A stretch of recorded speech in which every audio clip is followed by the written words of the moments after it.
For GRTS News, I am Debuso. You can also follow that story and other GRTS programs live on our website at www.grts.gm. There you can also monitor GRTS Radio live. That takes us to our first break. We'll be back with news from outside the Gambia.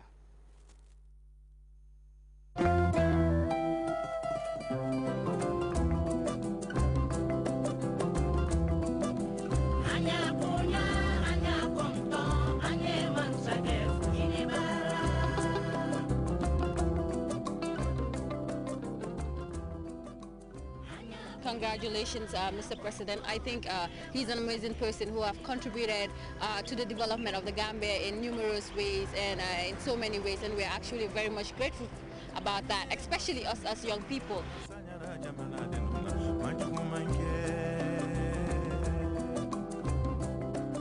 My expectation actually will be in line with the aspirations and expectations of young people, because I'm a young Gambian and an activist and so forth. So I think one of my expectations will be that there will be more job employment creations, especially for undeserved young people that do not have the necessary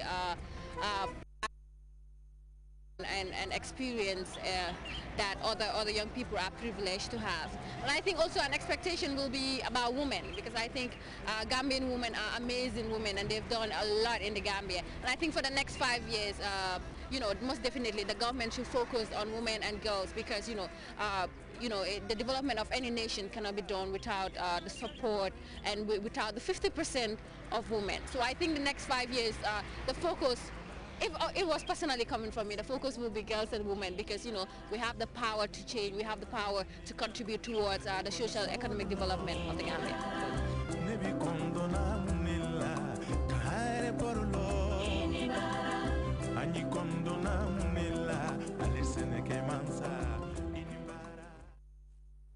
Welcome back. Africa's first woman democratically elected president has commenced her second presidential term. Ellen Johnson Sirleaf won a hotly contested election, beating off challenge from CDC presidential aspirant Winston Tubman.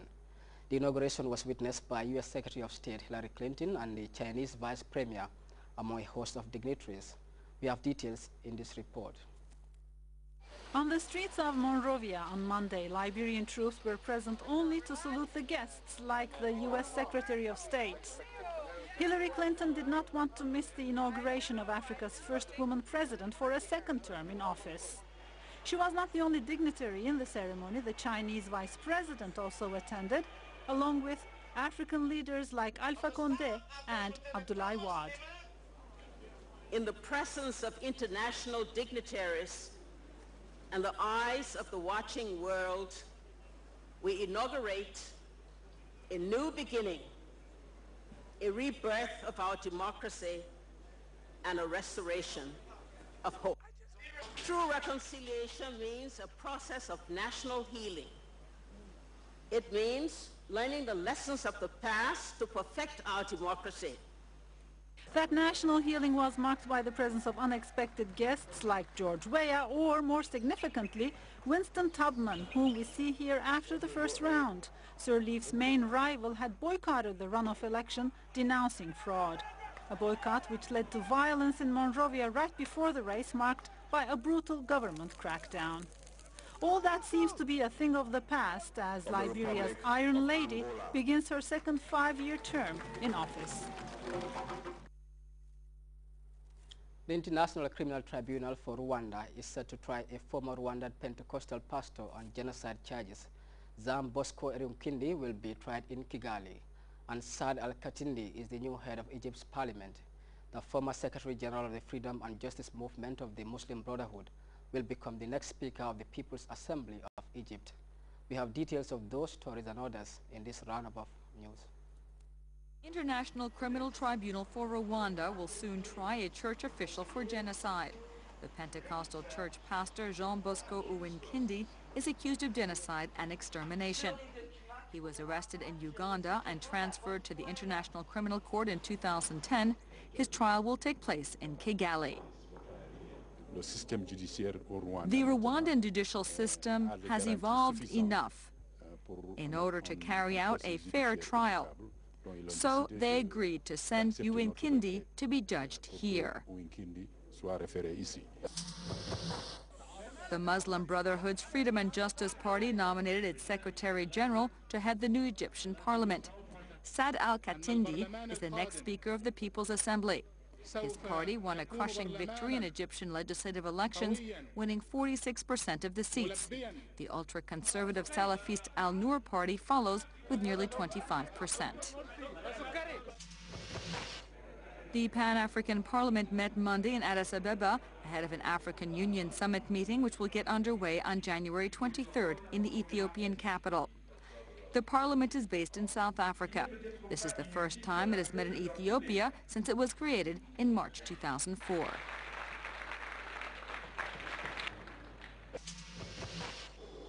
Egypt's military ruler Field Marshal Hussein Tantawi held talks with Libya's new rulers Mustafa Abdel Jalil and Abdel Rahim Al-Kib in Tripoli on Monday about security issues and the situation of Egyptian migrant workers in the country. They also discussed the possible extradition of former high-ranking officials in the Gaddafi government who sought refuge in Egypt. Libya is demanding that they be returned to the country. Israel is battling an increase in the number of cyber attacks directed at some of the Jewish nation's iconic institutions. Hackers have attacked Israel's airline and stock exchange. Authorities in Tel Aviv blame Arab hackers for the wave of new cyber warfare. Leaders of the militant Palestinian group Hamas have welcomed the opening of a new front in their war with Israel. Details of that story in this report. It's been the target of computer network cyber attacks for the second time in several days, seemingly proof that a new front has been opened up from the Arab world. Last week, thousands of Israeli credit card numbers were put on the internet by hackers said to be Saudi or Palestinian. Now, the websites of the Israeli national airline El Al and the Tel Aviv stock market were paralyzed for several hours by cyber attacks. Stock market officials said that operation systems continued to function with no problems. Partially, they have succeeded and prevented people from accessing our website. But we have detected the source of the flood, and we have stopped them. A cyber war expert, Gabi Siboni, said the attacks do not do direct operational damage to companies targeted, but do hurt their image and public relations efforts. We're going to see it more and more happening, and I think that hackers or countries that are attacking Israel will find more opportunities to attack, and they will try to get into actual operation systems of attacked companies. The radical Islamic Hamas party that controls Gaza has praised for this new type of war against Israel. We in Hamas consider this a new resistance field against the Israeli occupation. Therefore, we call on our Arab youth to develop their methods in electronic warfare in the face of Israeli crimes. An Israeli official did explain that the websites of the army and intelligence services have had serious protection for the past 15 years. Well, before we draw the curtains on this edition of the news, a look once again at our headlines. The Vice President and Women's Affairs Minister has outlined the importance of reliable data in the drive to incorporate issues revolving around gender in Gambia's development program. Former Information Minister Amadou Cartwell Jane has backed a lifetime prison sentence, while his co-defendants each receive 3-year prison terms. A wave of cyber attacks on Israeli institutions has left the technologically superior Jewish state reeling, and the first democratically elected African woman head of state, Ellen Johnson Sirleaf, has commenced her second presidential term. You're reminded that you can also follow those stories and other GRTS programs live on our website at www.grts.gm. There you can also monitor GRT Radio Live. That does it for this edition of the news. Thanks for the pleasure of your company, and do stay tuned and enjoy the rest of our programs. Meanwhile, see you at 20 hours from me, Famara Fofana. Bye-bye.